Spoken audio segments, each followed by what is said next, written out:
Dios los bendiga. Buenas tardes a los que no pude saludar. Vamos a leer la palabra de Dios en Romanos, capítulo 3. ¿Tienen todos? Leemos desde el versículo 21 hasta el versículo 26 inclusive. Dice la palabra de Dios: pero ahora, aparte de la ley, se ha manifestado la justicia de Dios, testificada por la ley y por los profetas.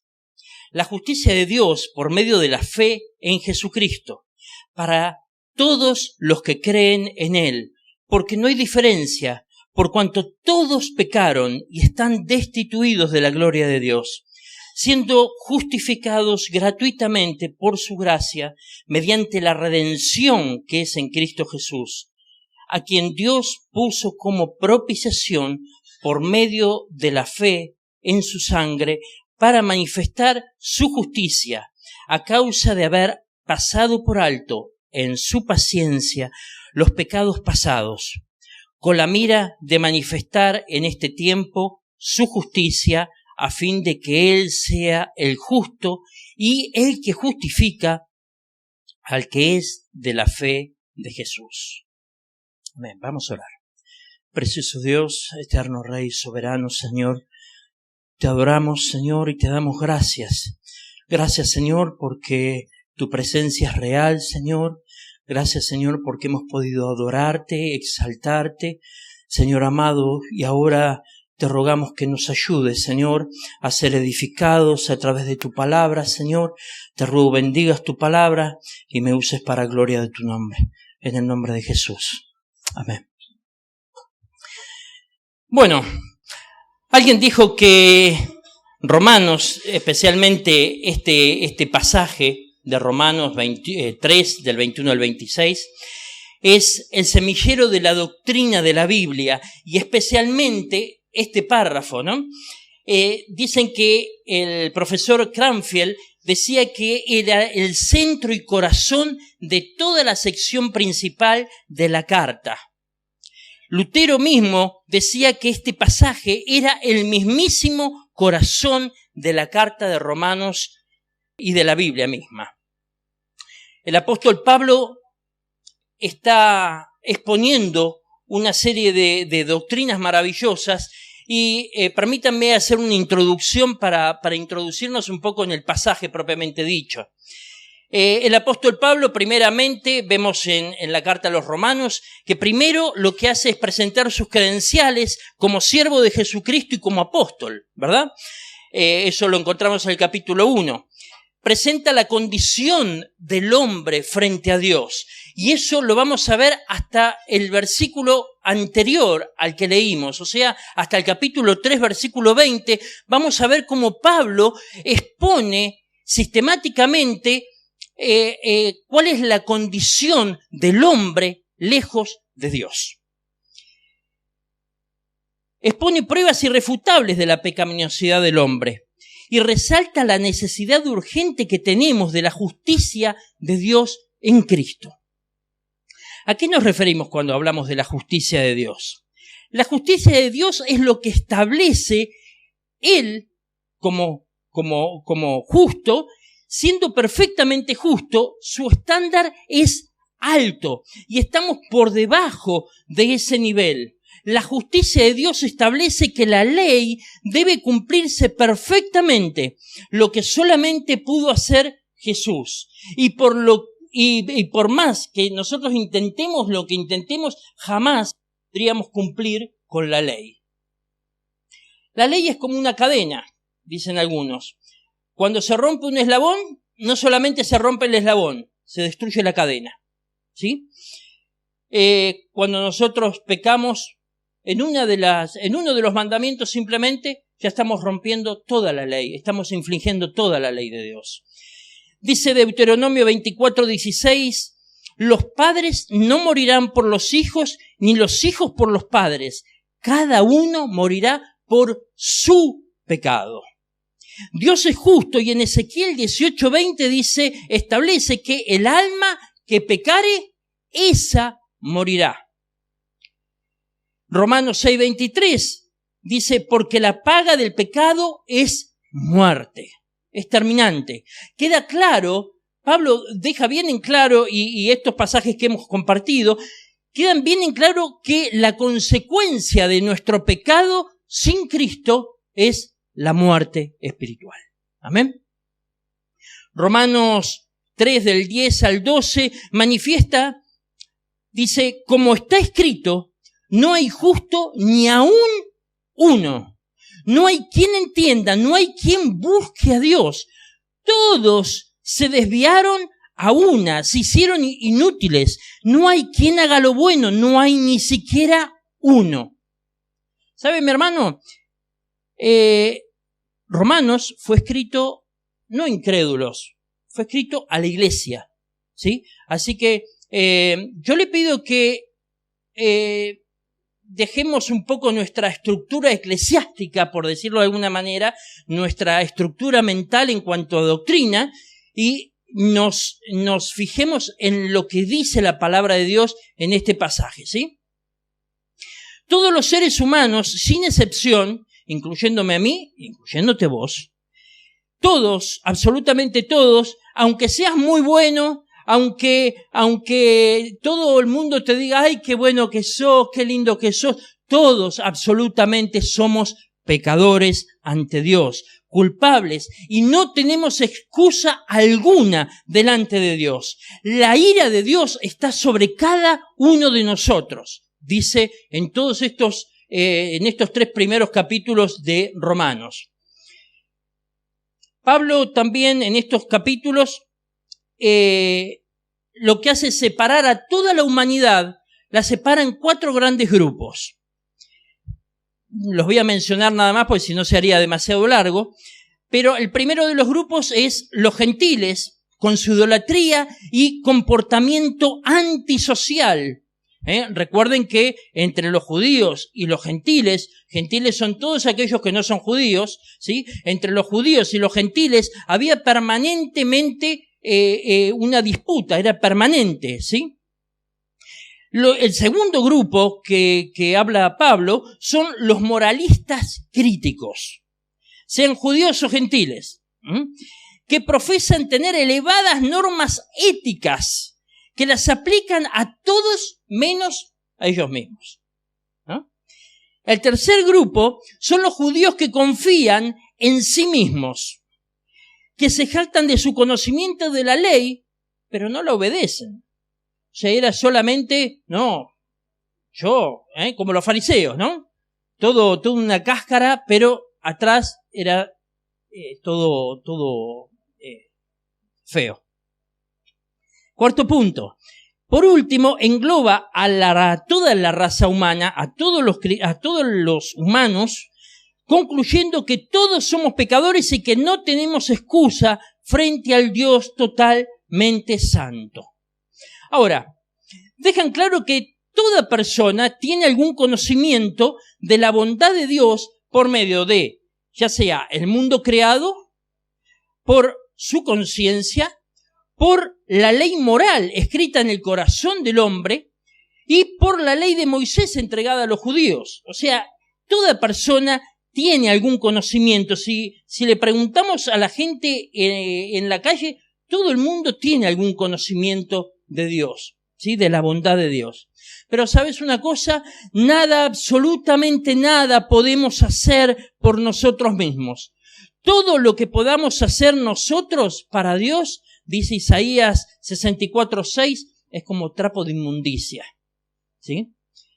Martín Lutero dijo, la justicia del justo no es obra suya, sino que es don de Dios. La justicia de Dios es la que tiene quien vive por la fe, no porque sea en sí mismo justo o porque cumpla con las exigencias de la justicia divina, sino porque Dios le da ese don. La justicia por la fe no quiere decir que la fe sea una obra más sutil que las buenas obras y que Dios nos pague esa obra. Quiere decir, más bien, que tanto la fe como la justificación del pecador son obras de Dios, que es un don gratuito. Hay uno solo que pudo cumplir con las exigencias de la ley en absoluto, sin desviación, en perfecta consonancia con la justicia del eterno juez soberano. Dice Hebreos 4:15, porque no tenemos un sumo sacerdote que no pueda compadecerse de nuestras debilidades, sino uno que fue tentado en todo según nuestra semejanza, pero sin pecado. Un pequeño pero importante, ¿no? Sin pecado. Dice Romanos 3:20, el pasaje justo previo a lo que vamos a compartir hoy, dice, pues nadie llegará jamás a ser justo ante Dios por hacer, o sea, habla de obras, por hacer lo que lo que la ley manda. La ley sencillamente nos muestra lo pecadores que somos. ¿Cuál era la función de la ley? Simplemente esa, mostrarnos cuál es nuestra condición frente a Dios. Nuestra condición es de pecadores. Nosotros somos pecadores y no podemos estar ante la presencia de un Dios 3 veces santo. Esa era la función de la ley. Y hemos ofendido a Dios al pecar contra Él. Y nuestro fin es la muerte eterna, porque el alma que pecare, esa morirá. Ahora, ¿qué es el pecado? Muchas veces hablamos del pecado, pero ¿qué es el pecado? El pecado es la rebelión contra Dios. Es el destronamiento de Dios con el propósito de entronizarnos a nosotros mismos. El pecado es la propia deificación, la irresponsable decisión de ocupar el trono que solo le corresponde a Dios. Es saber hacer lo bueno y no hacerlo, dice Santiago 4:17. El pecado es infracción a la ley, dice Primera de Juan 3:4. ¿Y quién no infligió la ley? ¿Quién no lo hizo? Todos. Todos hemos pecado y merecemos el castigo eterno. La ira de Dios está sobre nosotros. Hasta aquí Pablo nos muestra nuestra condición de pecadores y la necesidad que tenemos de la justicia de Dios. Bueno, ahora empieza el mensaje. Esto fue una pequeña introducción. Fíjense cómo empieza Romanos 3:21. Pero ahora. Gloriosos pero de la Biblia. Amén. Pero ahora. Acá hay un punto de inflexión. Acá hay un punto de esperanza. Dice, hasta ahora venía todo mal, ¿no? Leemos y, Pablo, nos estás dando con un caño, Pablo. Somos todos unos pecadores, pero Pablo, tirá una soga, ¿no? Y acá viene la soga. Pero ahora. El pero, un glorioso punto de inflexión que entre nuestra condición sin Cristo y lo que Dios proveyó para nosotros. Marca un contraste glorioso entre la depravación e incapacidad total del hombre para agradar a Dios, satisfaciendo su justicia divina, y el otro extremo, que es la provisión que Dios mismo proporcionó a través del Evangelio por medio de la fe. Romanos 1:17 dice, porque en el Evangelio la justicia de Dios se revela por fe y para fe, como está escrito, mas el justo por la fe vivirá.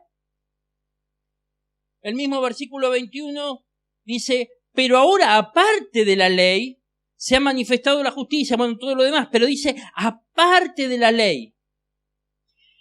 La justicia que Dios atribuye a los creyentes es totalmente aparte de la obediencia a cualquier ley que Él haya dado en el Antiguo Testamento, en cualquier ley en general.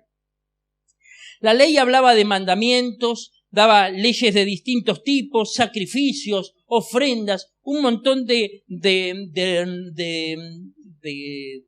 rituales y cosas que tenían que hacer, pero la justicia de Dios no se basa en logros humanos o cualquier obra humana, sino en la fe. puesta en el sacrificio del justo en la cruz del Calvario, en pago por nuestros pecados. El Cordero de Dios inmolado por vos y por mí. En el Antiguo Testamento, Dios no perdonaba los pecados, sino que los cubría. A través de los sacrificios estipulados por la ley, había muchos sacrificios y reglas que debían cumplir, pero nada de eso los salvaba, porque solo era la sombra del sacrificio vicario sustitutivo de Cristo por nosotros.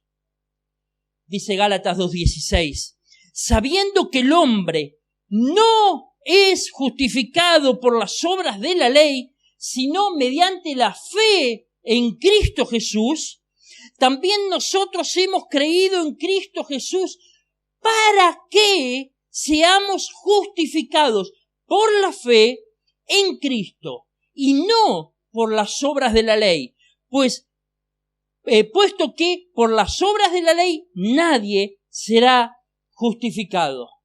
Nadie será justificado.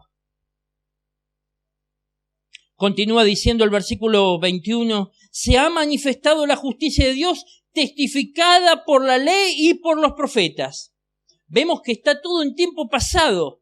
¿Eso qué quiere decir? Que Dios ya lo hizo. Es lo que Dios planeó y también lo que Dios ejecutó. Tanto la ley como los profetas testificaron estas cosas. Por ejemplo, podemos ver en Jeremías 31, del 31 al 34, dice, y aquí que vienen días, dice Jehová, en los cuales haré nuevo pacto con la casa de Israel y con la casa de Judá.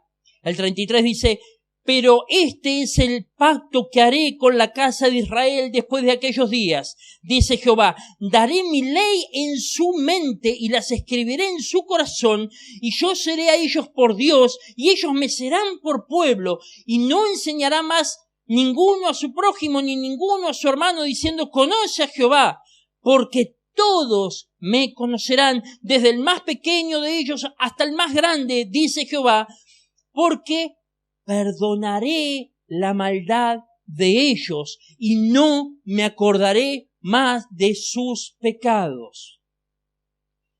El Antiguo Testamento está lleno, hermano, está repleto de pasajes donde podemos ver el anuncio de la venida de Jesús, el Mesías, para redimir al ser humano.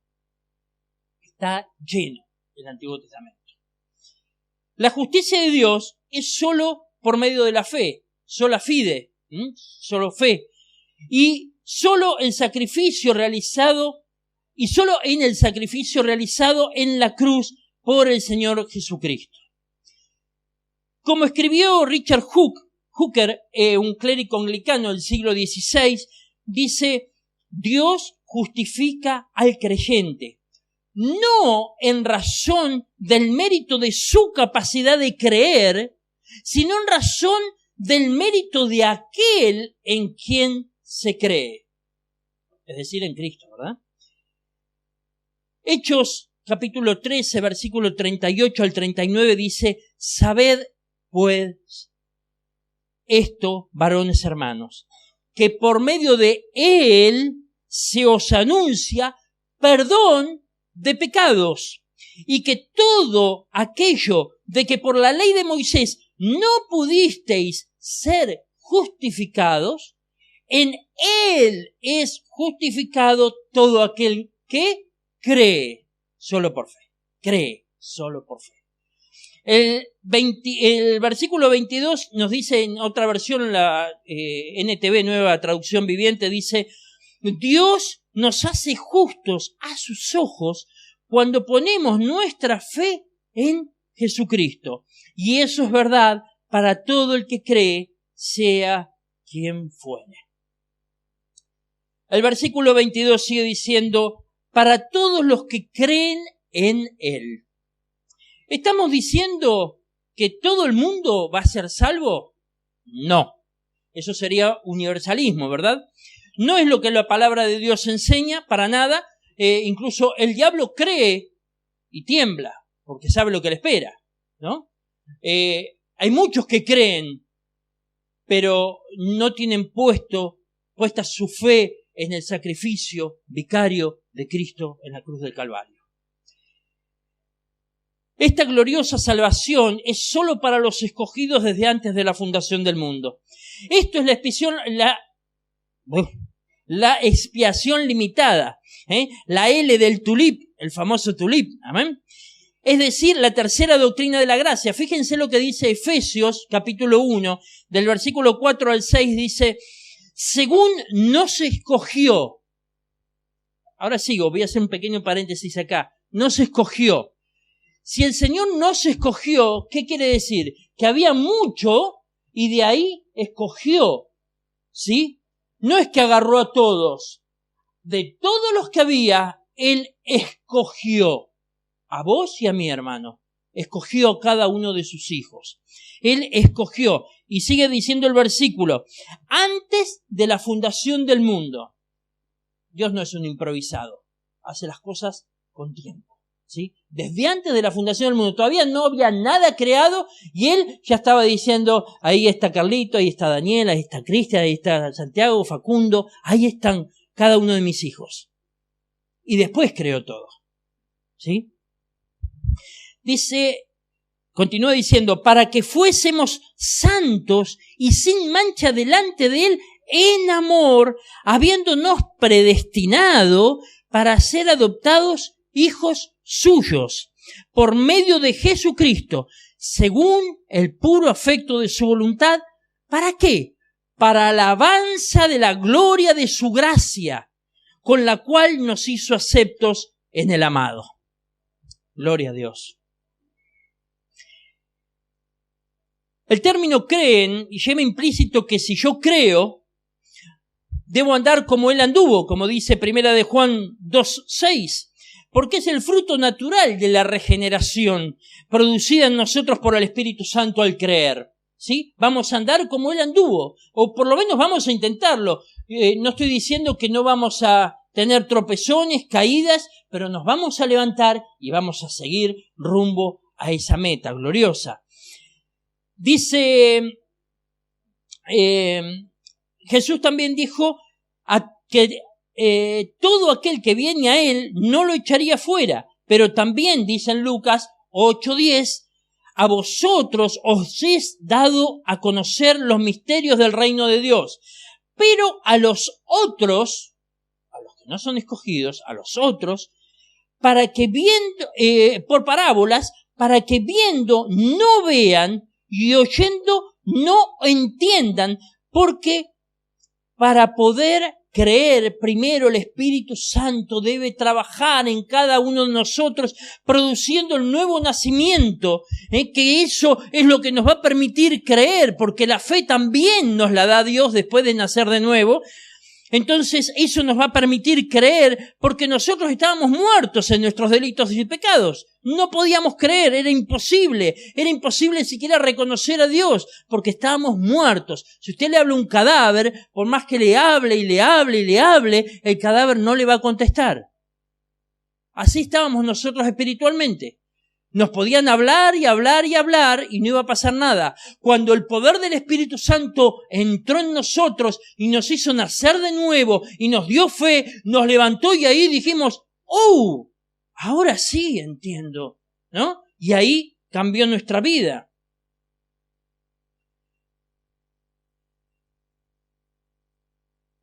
Romanos 22:23 dice, porque no hay diferencia. Acá se refiere a judíos y gentiles. Volvemos que había gran diferencia entre ellos, ¿sí? Pero por extensión podríamos decir que todos, en cuanto a que no hay diferencia ni de raza, ni de color de piel, ni si sos alto, bajo, gordo, flaco, si sos blanco, negro, amarillo y violeta, no importa, ¿sí? No hay diferencia por cuanto todos, seas quien sea, todos pecaron y están destituidos de la gloria de Dios. La NTV dice, pues todos hemos pecado, nadie puede alcanzar la meta gloriosa establecida por Dios.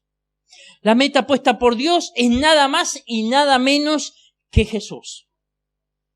¿Vieron, hermanos, cuando están, eso se ve más que nada cuando están los Juegos Olímpicos y eso, porque el resto del tiempo rara vez lo vemos, ya sea por televisión o donde sea, el salto con garrocha, ¿vieron?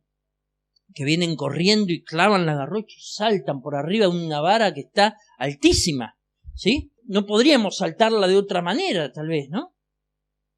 Bueno, ¿saben una cosa? Dios puso la vara tan alta, pero tan alta. ¿Por qué? Porque Él es totalmente justo y entonces la vara depende de su justicia y está tan alta, pero tan alta que ni siquiera llegamos a ver la vara, hermano. ¿Y sabe quién es el único que pudo saltar esa vara sin ningún tipo de problema? Jesús. Jesús. Nunca nadie, ni antes ni después, podrá siquiera arrimarse a la vara puesta por Dios para gozar de la gloria eterna junto a la Trinidad en el cielo, porque fuimos destituidos de la gloria de Dios a causa de nuestro pecado. Y no le echemos la culpa a papá ni al nene. Nuestro pecado. Ya leímos que cada uno es responsable de su propio pecado. ¿Sí? El hombre que no conoce a Dios se crea un Dios conforme a sí mismo. ¿Qué es esto? No tiene temor del juicio de Dios. ¿Por qué? Porque Él hizo un juicio, porque Él hizo un Dios conforme a Él mismo. Entonces, no tiene miedo porque, claro, está hecho conforme a Él. ¿Vieron cuando por ahí dicen, no, muchas veces me ha tocado hablar con gente que me dice, no, yo con el barba todo bien. ¿Cómo con el barba? ¿Lo han escuchado?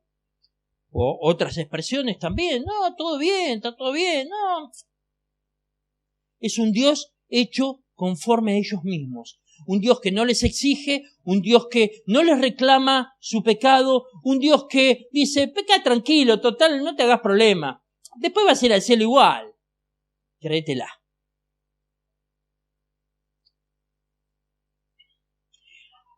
Había una vez un mafioso, bien mafioso, de esos bien pesados, que fue al tribunal. Y claro, todos lo veían y lo veían que estaba sumamente tranquilo. Llega, se sienta, se manga, mirá, qué lindo lugar. Entonces todos miraban como diciendo, este hombre tendría que estar re nervioso. El fiscal tiene, pero pruebas sobradas para mandarlo a prisión de por vida, o tal vez para la horca. ¿Cómo puede ser que esté tan tranquilo? Pero claro, este mafioso era pícaro, ¿no? Bien argentino era. ¿Qué hizo? Antes de entrar al juicio, habló con el juez. Arregló con el juez. El juez le dijo, entrá tranquilo que vos salís libre ahora, en un ratito salís, quédate tranquilo. Entrá que está todo bien. Claro, el mafioso entró, muy confiado. De golpe se abrió la puerta y salió el juez. Se empalideció el hombre. Ese no era el juez al que le había dado el soborno. Ese no era el juez que era conforme a él, otro corrupto. Este era un juez santo, un juez justo, un juez que realmente iba a darle la condena que él merecía. ¿Y sabés una cosa? Eso es lo que hizo Jesús. Grande fue su sorpresa. Pero ¿sabés qué? Este es el trabajo de los cristianos. Mostrarle a los hombres que aunque ellos creen que no tienen problemas con Dios, que creen que está todo bien con Dios, que como ellos dicen con el barba está todo bien, no hay ningún problema, a pesar de eso, ellos sí tienen problemas y sus problemas son sumamente serios. Cuando les presentamos al verdadero juez, el hombre ve que Dios es justo, es santo, que es completamente incorruptible. Y cuando les presentamos a este verdadero Dios, no al Dios que ellos creían que existía, el hombre ve lo que es y todo cambia. Cambia la perspectiva. Ahora ya no estoy viéndolo desde esa perspectiva. Ahora veo cuál es la verdadera perspectiva. Eso me pasó cuando me pusieron los lentes, ¿no? ¿A cuántos les habrá pasado? Que yo pensaba que veía bien, me pusieron los lentes y dije, ahora veo bien. En ese momento el hombre va a tener dos oportunidades. O arrepentirse y volverse a Dios, o la otra, se va a enojar más con Dios y se va a apartar más de Dios, según si es un escogido desde antes de la fundación del mundo o no, o si está dentro de los tiempos de Dios para nacer de nuevo o no. Pero seguramente algo va a pasar. Y ese es tu trabajo y es mi trabajo. Mostrarle eso a la gente que no conoce a Dios. El pasaje nos enseña que la ley nos mostraba nuestros pecados y cuán lejos de Dios estábamos. Pero la gracia de Dios nos permite, a través del sacrificio de Cristo, llegarnos al trono de la gracia con plena confianza, justificados por la fe, como dice Hebreos 4:16. Y Hebreos 9:22 dice, de hecho, según la ley de Moisés, casi todo se purificaba con sangre, porque sin derramamiento de sangre no hay perdón. Es por eso que tuvo que venir Cristo, Dios encarnado, para darnos la única posibilidad, la única oportunidad de ser aceptados por el Padre.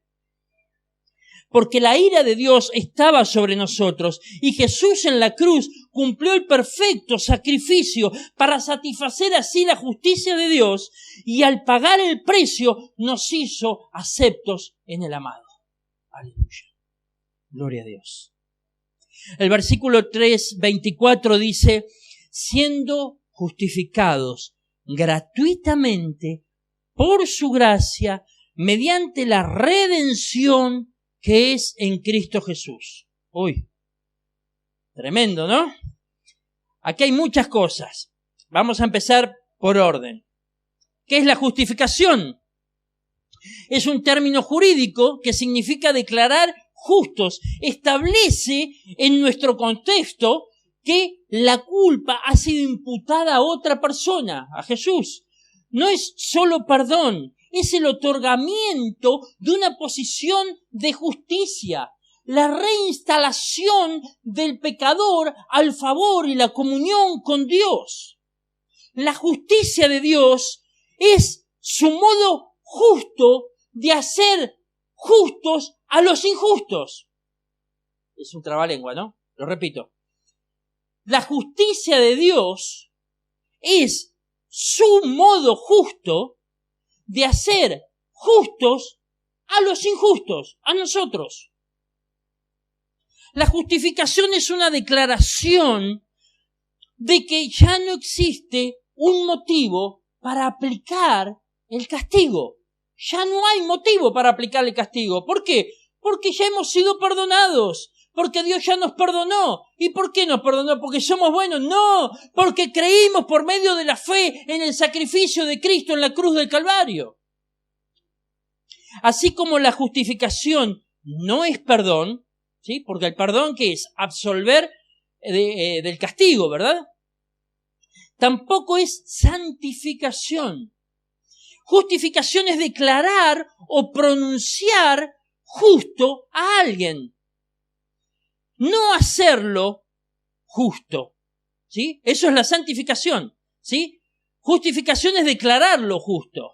Hacerlo justo es la santificación. Y ese es un proceso que es a lo largo de toda la vida cristiana, ¿sí? Es algo que empieza en nuestra conversión, pero va creciendo a medida que vamos transitando por el camino del Señor. La regeneración, o sea, el nuevo nacimiento, y la justificación, o sea, nuestro estado nuevo de relación con Dios, son dos acontecimientos que se producen casi simultáneamente. Ni bien nacimos de nuevo, somos justificados ante Dios por los méritos de Cristo. Por los méritos de Cristo. Calvino dijo, nadie puede revestirse de la justicia de Cristo sin la regeneración, o sea, sin el nuevo nacimiento. No tenemos que pagar, dice el versículo 24, encima de eso. O sea, no, nos da todo y encima, ¿qué? Es gratis. Estamos de oferta, hermano, ¿eh? Aquel que no conoce a Cristo, estamos de oferta, es gratis. Dice el versículo 24, Jesús ya pagó con su vida en la cruz. No tenemos que hacer nada, no tenemos que pagar nada, no tenemos que hacer nada más que poner nuestra fe en Jesús. No podemos lograrlo bajo ningún punto de vista por nuestros medios.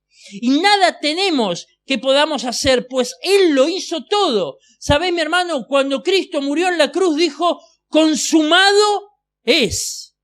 Listo. Ya está. Ya estaba todo hecho. No había nada más que agregar. Consumado es.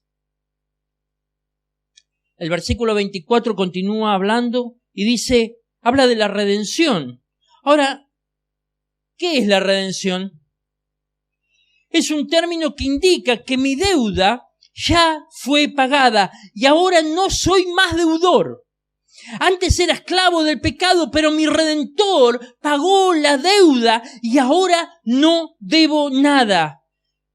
Esto se aplicaba en esa época a los esclavos que venía alguna persona y pagaba su redención, pagaba el precio de la esclavitud, de la libertad, mejor dicho, de ese esclavo. ¿Sí? A veces venían familiares que habían podido ahorrar y entonces pagaban el precio para liberar a su familiar y que volviera a casa. ¿Sí? Eso era la redención.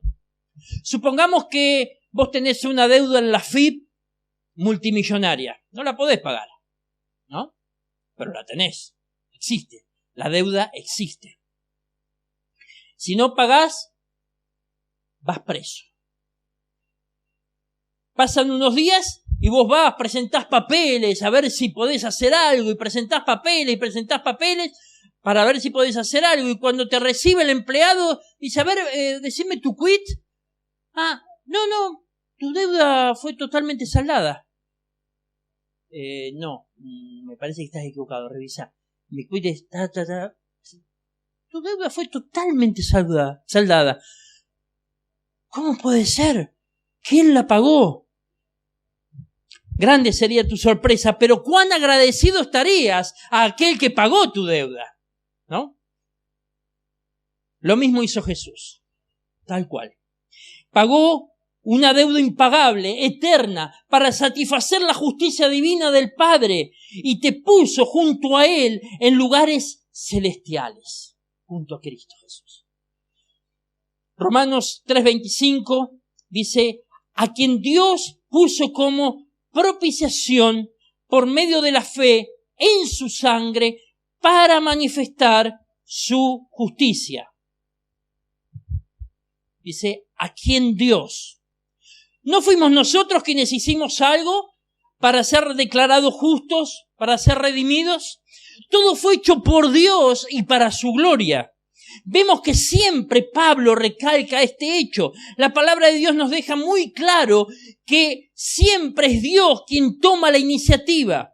El versículo 22, Dios proporcionó un medio para justificarnos, la fe en Jesucristo. El versículo 24, su gracia es totalmente gratuita. Dice que es gratuitamente nos dio esto. El versículo 25 dice que Dios lo puso como propiciación. 3 veces en 6 versículos. Y eso implica que Pablo quiere que quede bien claro. Por eso enfatiza tanto. Ahora, el versículo 25 dijimos que dice que Dios lo puso como propiciación. ¿Cuántas palabras raras que tenemos hoy, eh? Lo puso como propiciación. ¿Y qué es esto? El propiciatorio era, recuerdan, en el tabernáculo, en el lugar santísimo, estaba el arca del pacto. El arca del pacto era una caja, y esa caja tenía arriba una tapa que era el propiciatorio, y habían 2 querubines, uno de cada lado, cubriendo con sus alas el propiciatorio, porque ahí en el propiciatorio se manifestaba el Señor. El Señor mismo dice que descendía una nube en ese lugar y estaba Dios mismo ahí. Eso lo pueden encontrar en Éxodo 25-22. La palabra expiación, ahora volvemos, redondeo. La palabra expiación también es traducida como propiciación, que significa literalmente cubrir o aplacar la ira. La propiciación incluye la expiación, o sea, la expiación era el sacrificio, ¿sí? La propiciación, ahora les voy a explicar. Es mucho más que eso. La expiación era el sacrificio para anular la culpa de un hombre pecador, eliminaba la ofensa hacia Dios, ¿sí?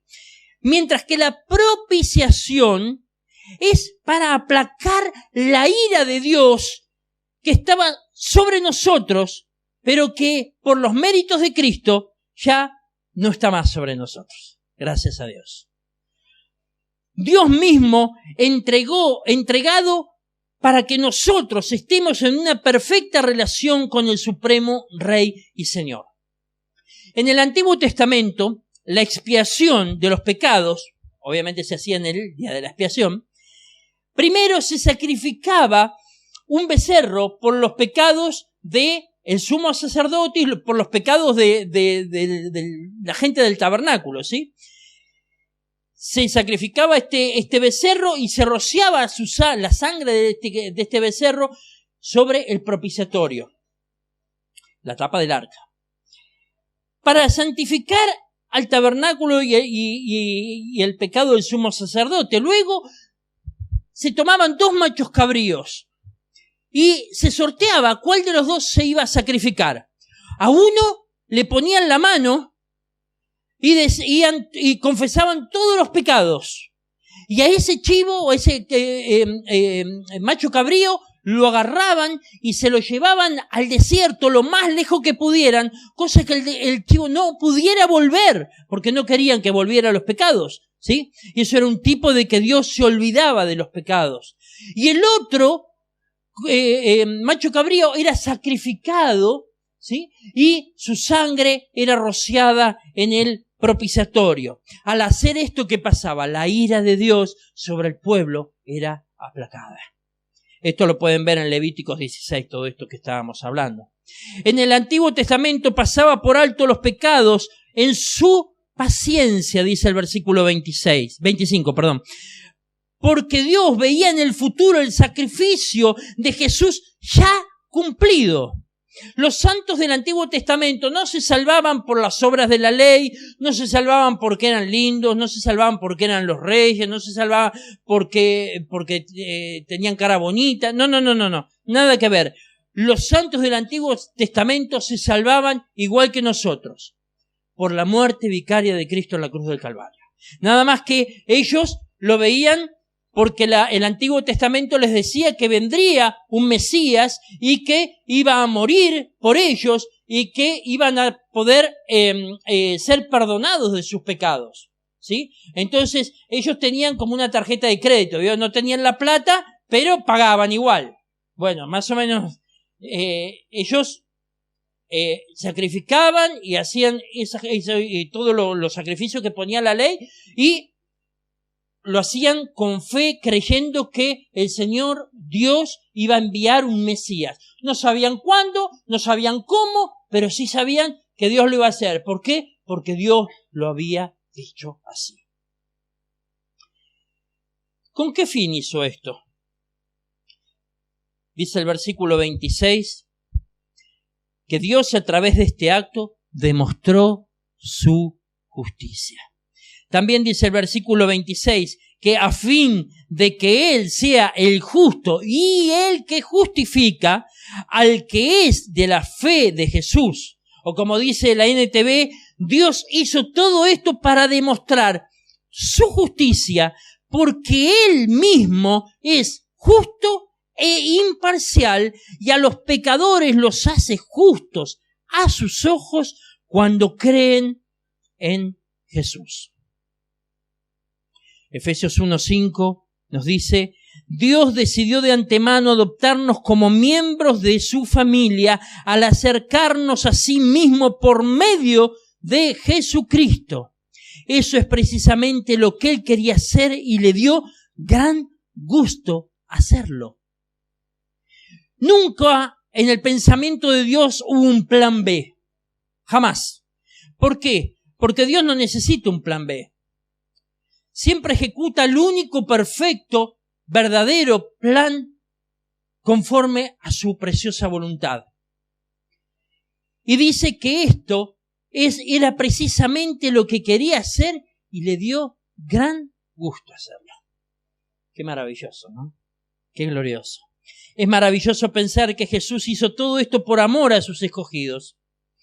Porque Él en su justicia y santidad sabía que no podía simplemente decir, bueno, yo soy Dios, yo hago lo que quiero, para eso soy Dios, soy el creador, soy el omnipotente, ¿quién me va a decir a mí algo que no haga o que sí haga? Yo hago lo que yo quiero. Él podría haberlo dicho, los perdono y se acabó, listo, ya está. No. ¿Por qué? Porque eso iba contra Él mismo, contra Dios mismo. Si hiciera eso, ya no sería justo. Y por lo tanto, tampoco sería Dios, porque Él mismo fue el que dijo que que la paga del pecado es muerte. Entonces se estaría contradiciendo. Él mismo preparó todo para que nosotros, hombres pecadores, enemigos de Dios, fuéramos justificados, redimidos y pudiéramos tener acceso al trono de la gracia mediante la fe en el sacrificio glorioso de Jesús en la cruz, satisfaciendo así la justicia de Dios, ya que Él mismo dijo, sin sangre no hay remisión de pecados y que la paga del pecado es muerte. Es por eso que nadie puede decir que Dios es injusto. Absolutamente nadie puede decir que Dios es injusto. Muchas veces le predicamos a la gente y decimos, y nos dicen, Dios es injusto. ¿Por qué unos sí y otros no? Dios no es injusto. Dios es tan justo que le ha dado la oportunidad a todos.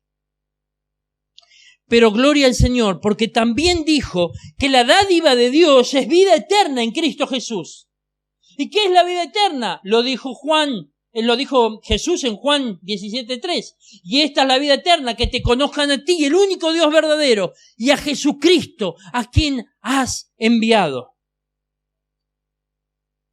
Para terminar, hermanos, en este tremendo pasaje que apenas sobrevolamos, porque es tremendamente profundo, Dios nos ha dejado muy en claro que la justicia de Dios se ha manifestado para todos los que creen en Él y que es solamente por fe en el sacrificio supremo de Cristo Jesús en el Gólgota. Iglesia, hermanos, este pasaje nos debería llevar a adorar a Dios por su amor, gracia, misericordia y justicia, por nombrar algunos de sus atributos, ¿no? Porque sabiendo cómo somos, lo que nosotros somos, Dios nos ama con amor eterno. Y esto debería llevarnos a vivir una vida santa en consonancia con lo que hizo Dios por nosotros en la cruz. Y esto no para ser salvos o tener seguridad de salvación, sino porque ahora le amamos. Y su amor nos constriñe. Y ya no vivimos para nosotros, sino para aquel que murió y resucitó. Tal vez aquí haya gente que aún no ha experimentado la justicia de Dios, que no conoce al Señor, que vino por primera vez o que ya ha venido varias veces, pero no ha experimentado la justicia de Dios en su vida. Aún no tiene paz para con Dios. Dice Romanos 5:1, justificados pues por la fe tenemos paz para con Dios por medio de nuestro Señor Jesucristo. Si no tenés paz, este es el momento. No te vayas de este lugar sin Cristo en tu corazón, hermano, amigo. Esta es tu oportunidad de ser hallado justo ante el juez soberano y entender que somos justificados y tenemos paz para con Dios por medio de nuestro Señor Jesucristo. Solo debes venir a Él en fe y arrepentimiento. El resto ya lo hizo Dios. Ya está todo hecho. Amén. Oramos. Precioso Dios, eterno Rey, te adoramos, Señor. Estamos tan agradecidos, Señor, porque vos has hecho todo por nosotros, Señor. Nada has dejado a nuestro albedrío. Todo lo has hecho tú para gloria de tu nombre. Gracias, Señor. Gracias, bendito Dios, porque si nosotros hubiéramos tenido que hacer algo, hubiéramos querido robarte la gloria que solo a ti te pertenece, Dios. Bendito Dios, te damos gracias. Gracias por la justicia que es en Cristo Jesús. Gracias, Señor, porque tu justicia fue satisfecha completamente en la cruz del Calvario y vos nos la imputaste a nosotros, Señor. Seres pecadores, enemigos tuyos, Señor, pero que ahora, Señor, gracias a tu gracia y misericordia, hemos podido recibir esa maravillosa gracia, Señor, de ser perdonados, de ser justificados, de ser redimidos, de ser glorificados, como dice también tu palabra, Señor amado. Gracias, gracias, bendito Cordero. Gracias, Señor, porque tú lo has hecho posible.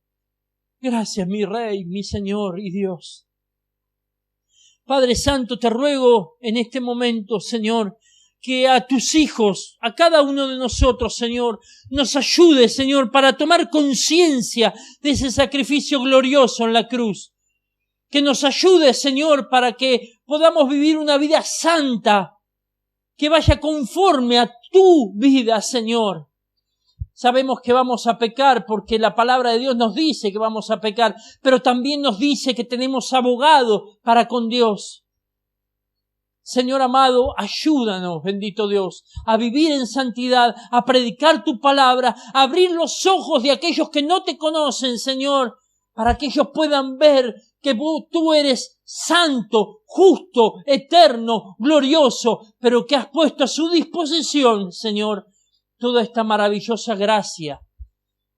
Señor amado, y aquellos que no te conocen en esta noche, Señor, ruego que tu Espíritu Santo, Señor, toque sus corazones, Señor, los haga nacer de nuevo en esta noche, Padre, que puedan creer en la obra vicaria maravillosa, gloriosa de Cristo en la cruz del Calvario, Señor, que ellos puedan ser, Señor, vivificados en tu palabra, para gloria de tu nombre. Señor amado, que puedan conocerte y puedan amarte, Señor, con todo su corazón, tal como vos los amás, Señor. Lo pedimos todo en el nombre precioso del Cordero de Dios, para gloria tuya, en el nombre de Jesús. Amén, Señor. Y amén.